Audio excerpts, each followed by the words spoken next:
Hello you lot, this is KeefCooks, I'm Keef, and today I'm going to do something that may surprise you. I'm going to be talking about veganism and making a vegan thing.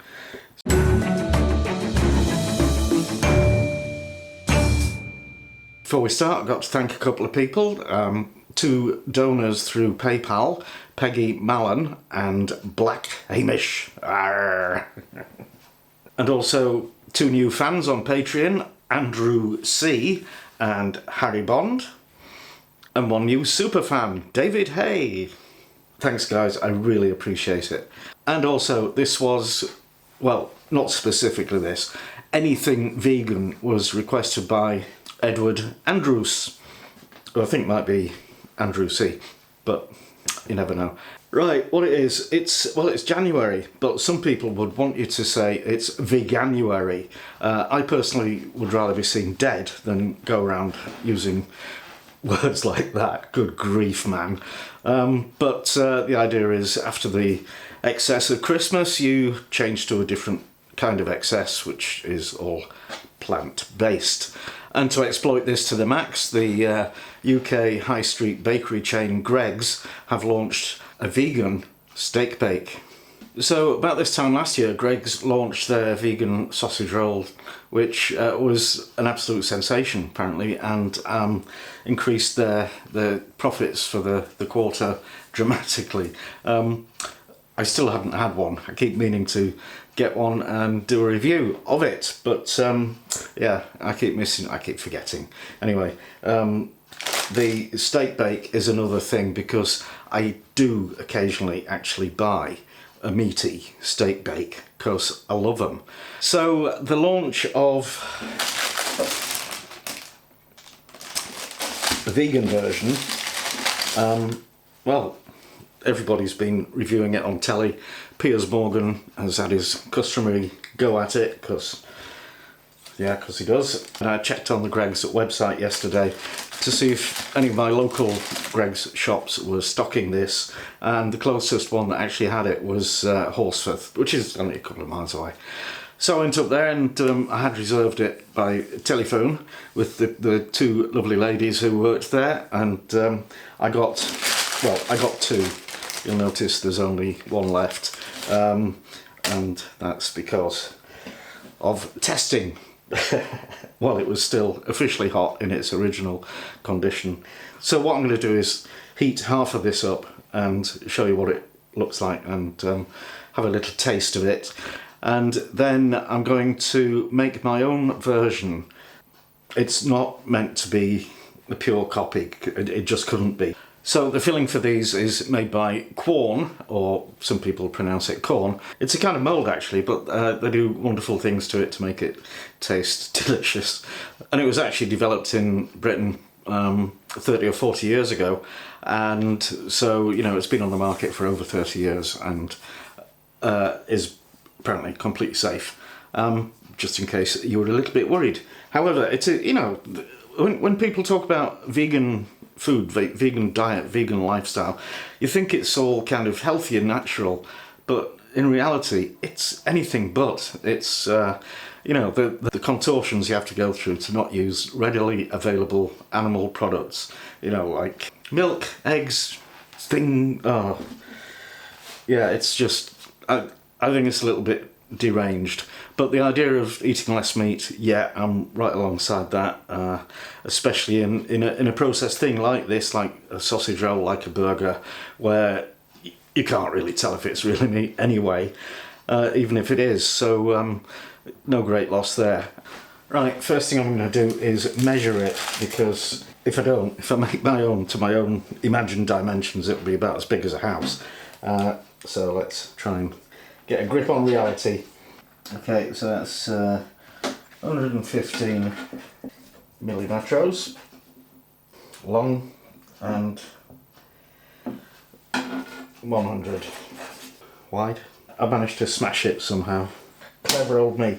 Now you'll notice there's a kind of lattice thing going on. It's not a proper woven one, obviously, because that would be very hard to get your machines to do. And I guess that's just to break up the surface, which is not shiny.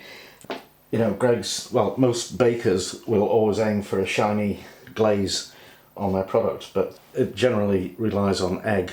So I guess they haven't yet found a substitute for egg wash. It's not flaky pastry, it's short crust pastry, which, you know my opinion on flaky pastry, so that is a good thing. And yeah, right, I'm going to heat that up. I'm going to cheat and do it in the microwave. I know it's not the best way to heat up pastry, but I know what the oven heated version tastes like, so I won't be slagging it off for being a bit soggy if that's how it turns out.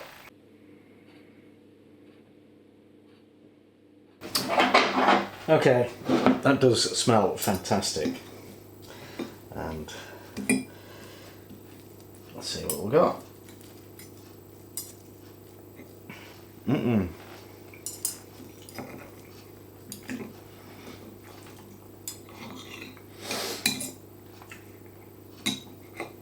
Seem to have lost some of the gravy since yesterday, because it was quite juicy and gravyful yesterday. That is actually fantastic. I think in a blind tasting between that and an actual meat one, well, it would be close. That might win. Really, really, really very good. So, well done, Greggs. I really did enjoy that. Now I'm going to have a go at making my own. Right, I'm kind of making this up as I go along because, well, I haven't done it before. I've got 400 grams of pretend mince. I've got medium onion. I've got some mushrooms that I might use, I might not. I've got some tomato puree. I probably will use some of that. Henderson's relish. I can use this because it is vegan. You can't use Lee & Perrins Worcester sauce because it's got rotten fish in it. And also yeast extract or Marmite. Right. I went to Morrison's, big supermarket, and I've never ever noticed that they have a whole freezer cabinet full of things like this, fake meat products, because, you know, I've never tried them. But they didn't, and they had a lot of Quorn things like, you know, fake chicken things and burgers and sausages and goodness knows what, but what they didn't have in stock was fake mince. So I got Morrison's own brand, and this isn't mycoprotein, the fungus thing. It's actually TVP, textured vegetable protein, which I remember from my days as a student living in abject poverty and pretending to be a vegetarian. We had a lot of TVP, so it was cheaper than actual meat, and yeah, and we weren't eating actual meat. 96% rehydrated textured soya protein, and rapeseed oil, yeast extract, malted barley extract, yep, onion powder, garlic powder, corn flour, dextrose, salt, white pepper. So that's yeah, mildly seasoned. I'm going to ramp it up considerably. So that's that. I need to deal with my onions. So just peel them, chop them in half, and thinly slice them. And then chop the half moons again into little wee bits. Okay, that's a bit boring. So to make the filling, I've got a largish frying pan on medium heat and a big glug of rapeseed oil, canola oil, whatever kind of oil you want, as long as it hasn't come off an animal.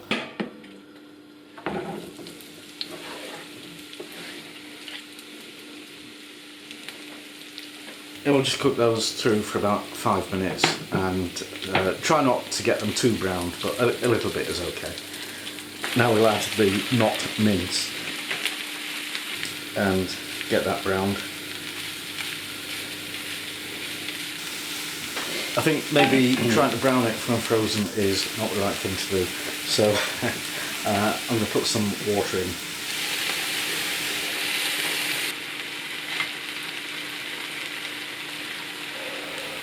So that's been bubbling away for a couple of minutes, and to be frank, it tastes pretty grim. It's sweet, it's a bit nutty, but what it isn't is savoury and meaty.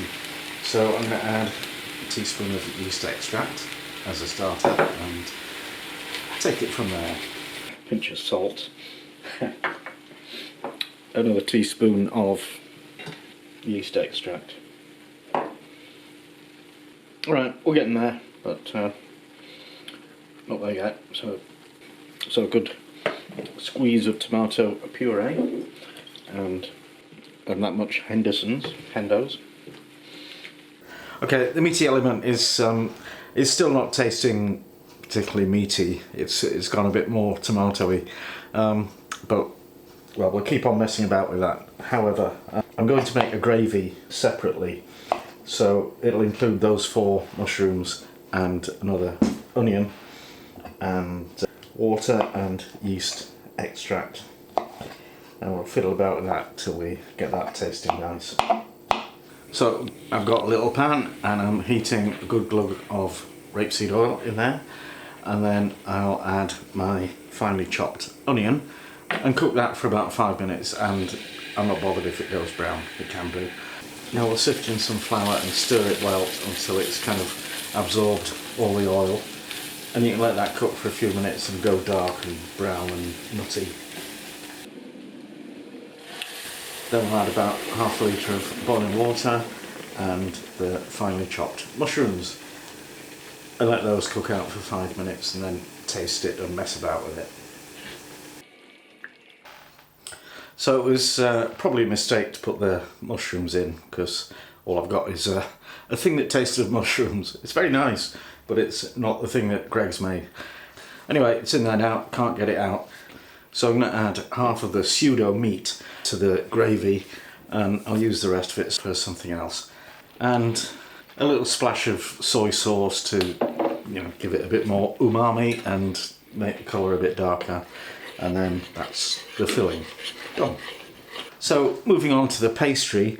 In my last video, the butter pie, I was a bit disparaging about vegetarian pastry, as in, you know, whatever. I don't know what fat you use in vegetarian pastry. I use butter, lard, that's it, that's what works. I had some reaction to that, so that was good. Basically, reminding me of a thing that I completely forgotten about. Block margarine, the fat that dare not speak its name. Good God, baking block. Thank you, Tesco. This contains 75% of it is vegetable oils, which are palm oil, rapeseed oil, sunflower oil, and then water, salt, emulsifier, flavouring and colour. I can't imagine that the other 25% that isn't oil is those things. So there's, you know, what is it? There's some DNA from somewhere else in it. Disgusting stuff, but that's what we're going to have to do.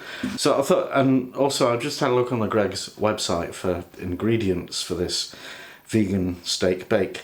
They're a bit vague, but they're very specific about the pastry being 96 layers of puff pastry. And I think I was very specific of my sample not being puff pastry at all. Anyway, so, I'm conflicted. But here's the deal. Given that my filling tastes nothing like Greg's, I think my pastry should also be not like theirs, or like they say it is. So I'm just going to do a short crust pastry.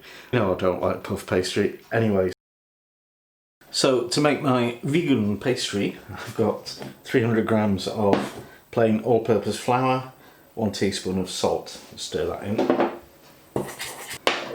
150 grams of margarine, Crisco shortening, or any kind of hard fat. I don't think you can do it with oil.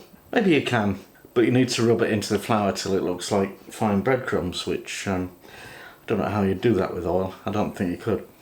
Alright, load of crumbs, and now we just add enough water for it to come together, which I think I counted in a previous video as being 7 tablespoons.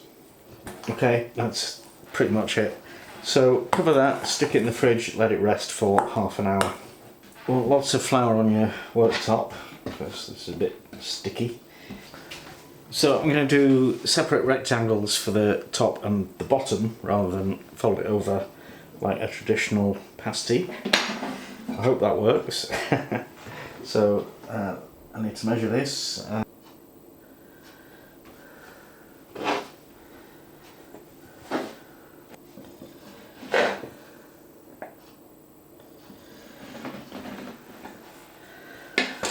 think I'll probably get 6 or 8 out of this, but I'll just do the first 4 and see.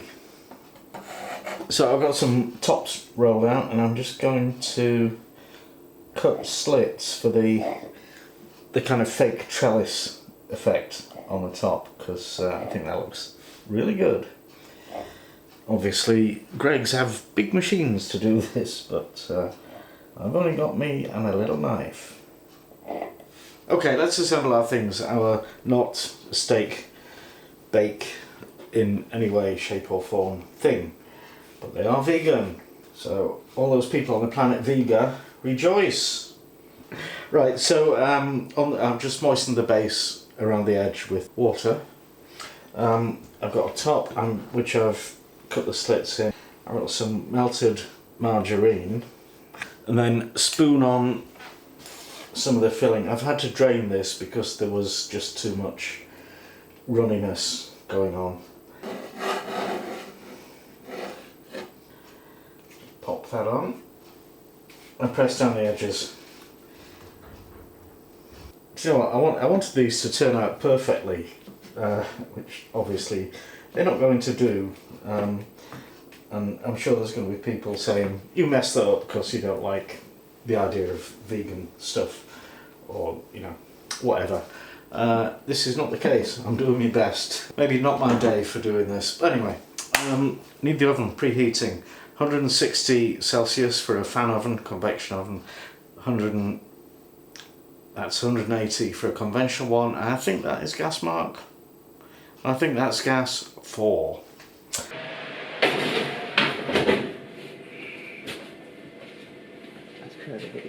So we've had 20 minutes.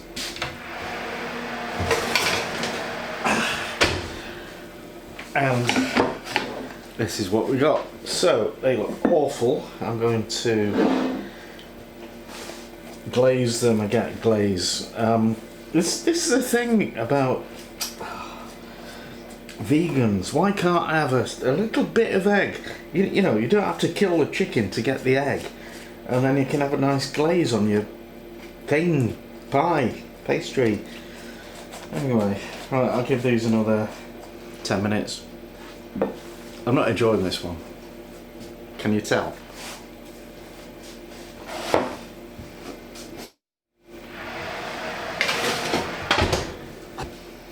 Okay, time's up. I think we've had 35 to 40 minutes now.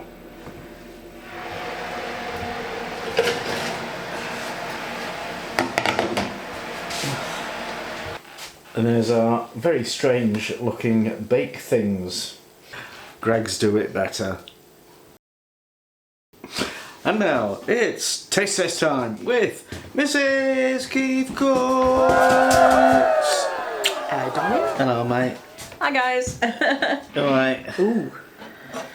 Okay. Yeah. The steak bake. Not the best thing I've ever made in my life, I don't think. Okay. And we're not calling it a steak bake because Greggs would sue might me, sue. and you know, I'd support them. Well, you know, they could take it as an homage. That's hot, because we both liked the Greggs steak bake, didn't we? Oh yeah, it was really good. Loved it. Yeah. Veggie steak bake. Who knew?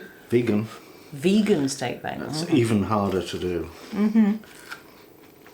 Of course, you can't have any vegs. Eggs, butter, Animal products of any sort. eggs aren't animals. You may not have enjoyed making them, and let's face it, that's what Greggs are for, but they're good. They're good. Once you actually mastered this, do you think they're worth the effort? I don't know. It just looks awful because you can't put an egg on it to glaze it, and yeah. Well, yeah. It does. It's a fact, isn't it? Without a glaze on, it makes them look dry. However, I can tell you, they taste good, and I'll bet this would be really good cold as well. Which is, I think, the mark of a successful lunch type thing.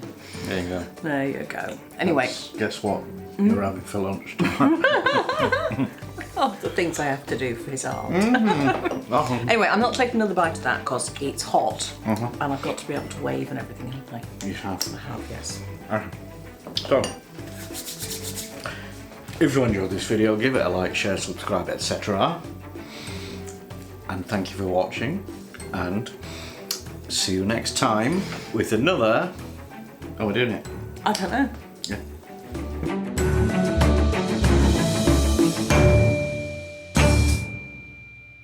With another delicious vegan recipe. I think it's great, this. I always want him to do more veggie stuff.